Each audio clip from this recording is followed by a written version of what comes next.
तो सोता रहा सिस्टम और बाबा फरार, ऐसा हम क्यों कह रहे हैं? क्योंकि उत्तर प्रदेश के हाथरस में जो आज हुआ है उसको लेकर जो है लगातार अब अपडेट जो है सामने आ रहे हैं। आपको बता दें कि उत्तर प्रदेश के हाथरस में हुए हादसे में मौत का आंकड़ा अब बढ़ गया है। 117 लोगों की मौत अब तक इस हादसे में हो चुकी है। भोले बाबा के सत्संग में हुए हादसे में आपको बता दें उत्तर प्रदेश सरकार और स्थानीय प्रशासन की पोल खोल कर रख दी है। लेकिन बड़ी खबर आपको बता दें, जिस तरीके से यहाँ पर सत्संग होता है, सत्संग में भगदड़ होती है, लगातार अब सवाल जो है प्रशासन पर खड़े हो रहे हैं कि क्या प्रशासन की तरफ से जो इंतजाम ग्राउंड जीरो पर होने चाहिए थे वो नाकाफी साबित हो रहे। जानकारी यही मिल पा रही है कि 116 लोगों की मौत इस हादसे में हो चुकी है। कई लोग घायल बताए जा रहे हैं जिन्हें अलग अलग अस्पतालों में भर्ती करवाया गया है। देखिए, प्राथमिकता यही है कि जो लोग घायल हुए हैं उन्हें जल्द से जल्द इलाज मुहैया करवाया जाए।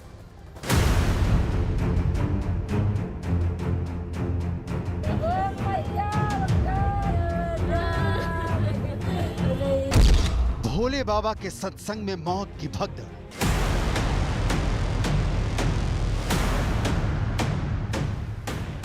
यूपी के हाथरस में मौत के तांडव ने पूरे देश को झकझोर कर रख दिया है। भोले बाबा के सत्संग में ऐसी त्रासदी हुई जिसे बयां करना मुश्किल है। हाथरस जिले के सिकंदराराऊ थाना क्षेत्र के फुलरई गांव में हुए इस हादसे में 100 से ज्यादा लोगों की मौत हो चुकी है। अरे एक भीड़ थी, वो एक दूसरे के ऊपर हो गए बच्चे। आपके साथ कितने लोग आए थे? पूरी गाड़ी भर के आई थी, कमेटी आई थी, जयपुर की कमेटी आई थी। समापन के बाद में भीड़ एकदम से सब निकली गई, एक दूसरे के ऊपर सब हुई है। आप भी उस सत्संग में थी?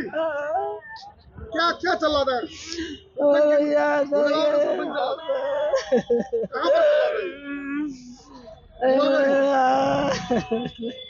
कितनी भीड़ थी वहाँ? बहुत भीड़ थी भैया।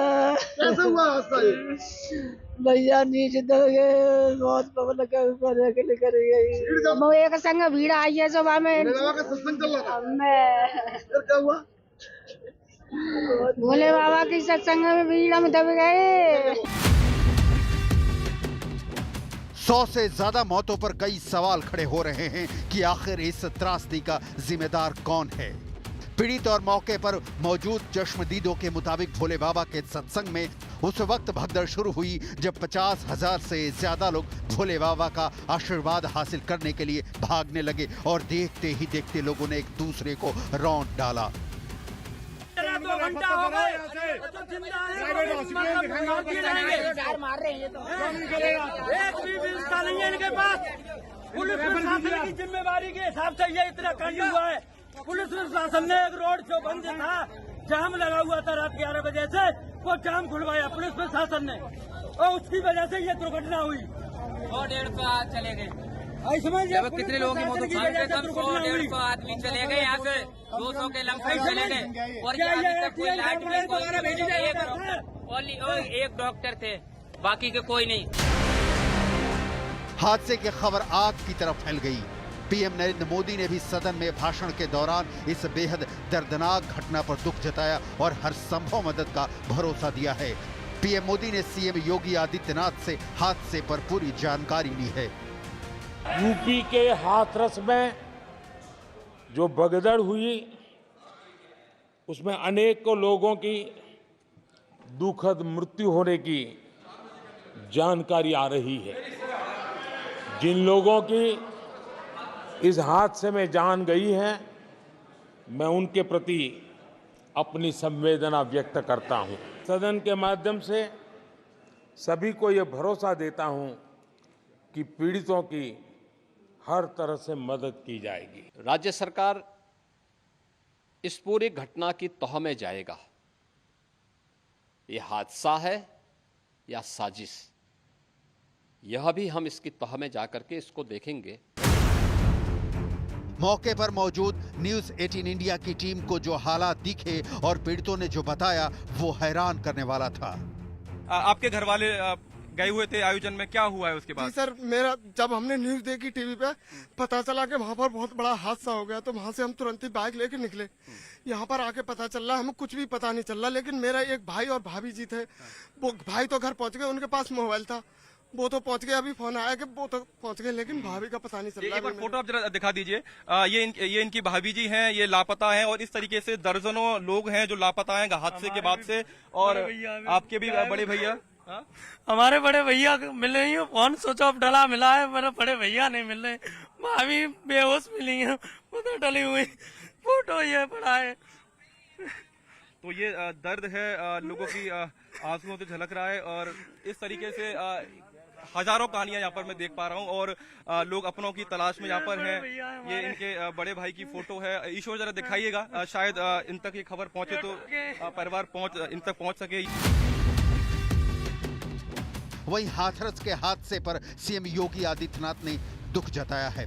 साथ ही मृतकों के परिजनों को 2-2 लाख और घायलों को 50-50 हजार की आर्थिक सहायता देने के निर्देश दिए हैं।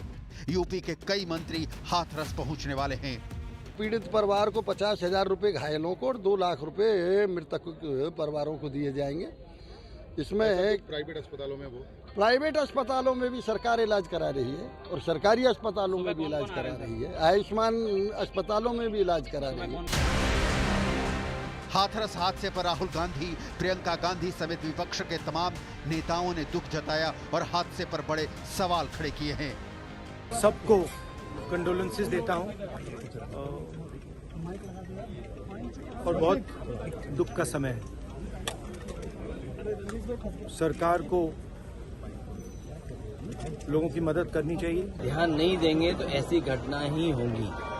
इसके लिए जिम्मेदार अगर कोई है तो वहाँ सरकार जिम्मेदार है।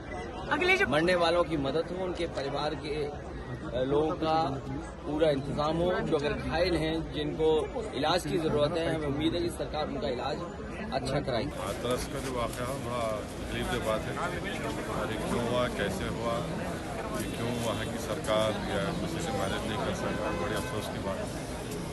हमारी उम्मीद करते हैं कि जो जख्मी हैं उनको राहत पहुँचाई जाएगी। स्थानीय लोगों के मुताबिक मानव मंगल मिलन समागम समिति ने सत्संग का आयोजन किया था। भोले बाबा के सत्संग में 50,000 से ज्यादा लोग जुटे थे, लेकिन भोले बाबा से आशीर्वाद लेने की होड़ में मची भगदड़ ने 100 से ज्यादा लोगों की जान ले ली।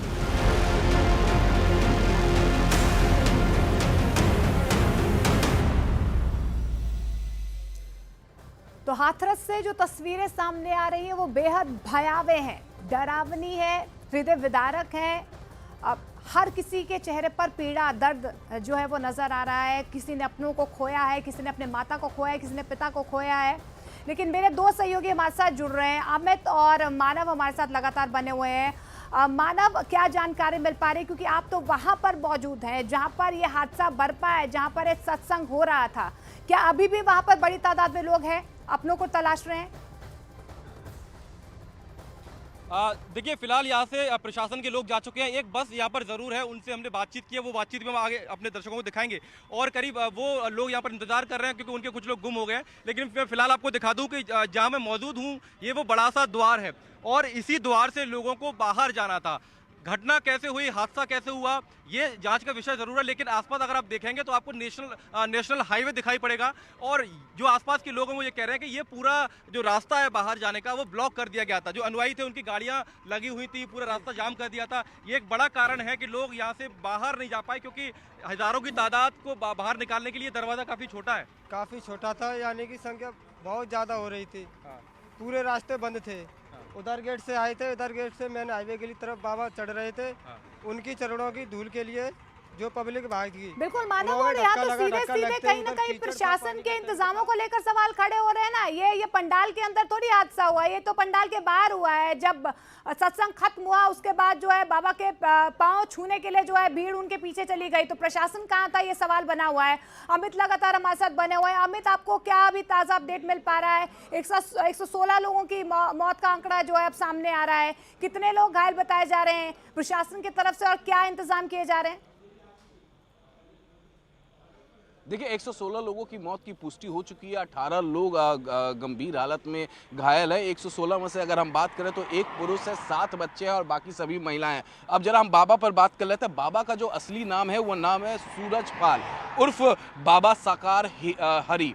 सूरजपाल जो हैं वो 28 साल पहले इटावा जिले में बतौर हेड कांस्टेबल वो पोस्टेड थे और सूरजपाल पर यौन शोषण समेत 5 गंभीर धाराओं में मुकदमा दर्ज था। सूरजपाल पर जब पुलिस के हेड कांस्टेबल रहते हुए उन पर यौन शोषण का मुकदमा दर्ज हुआ, उसके बाद उनको पुलिस की नौकरी से बर्खास्त कर दी गई और फिर जेल से छूटने के बाद उन्होंने अपना परिचय बदल लिया और उसके बाद वो बाबा बन गए और उसके बाद सत्संग करने लगे। और उसके बाद देखिए सत्संग उनका वो इस तरीके से कि पंजाब, हरियाणा और पश्चिमी उत्तर प्रदेश के इस इलाके में वो लगातार फेमस थे। तो यहाँ अगर हम बात करें जिम्मेदारी की, तो जब पुलिस प्रशासन बतौर सत्संग से पहले वो पहुंचते थे, आयोजकों से वो बातचीत करते थे, तो आयोजक उन्हें कहते थे कि ये सब पूरी व्यवस्था हम संभाल लेंगे, आपको अंदर आने की आवश्यकता नहीं है। उसके बावजूद जो उत्तर प्रदेश पुलिस के जो अधिकारी हैं वो लगातार वहां पर डिप्यूटेड थे, लगातार वो देख रहे थे। जिस वक्त हादसा हुआ उस वक्त इलाके के जो सीओ और एसडीएम वहां पर मौके पर मौजूद थे। जैसे ही सत्संग खत्म हुआ, जो भीड़ थी वो बाबा का आशीर्वाद लेने के लिए, पैर छूने के लिए आगे बढ़ी, तो वहीं जो दूसरी तरफ जो काफी ज्यादा तादाद में वहां पर थे लोग पंडाल। तो फिर यही है ना कि जब प्रशासन के तमाम लोग वहां पर मौजूद थे और भीड़ इतनी बढ़ गई तो वो क्या कर रहे थे। आप दोनों के पास मैं आऊंगी, अगर कोई अपडेट होगा तो मैं जरूर आपके पास आऊंगी, लेकिन इस बीच देखिए अब कई सवाल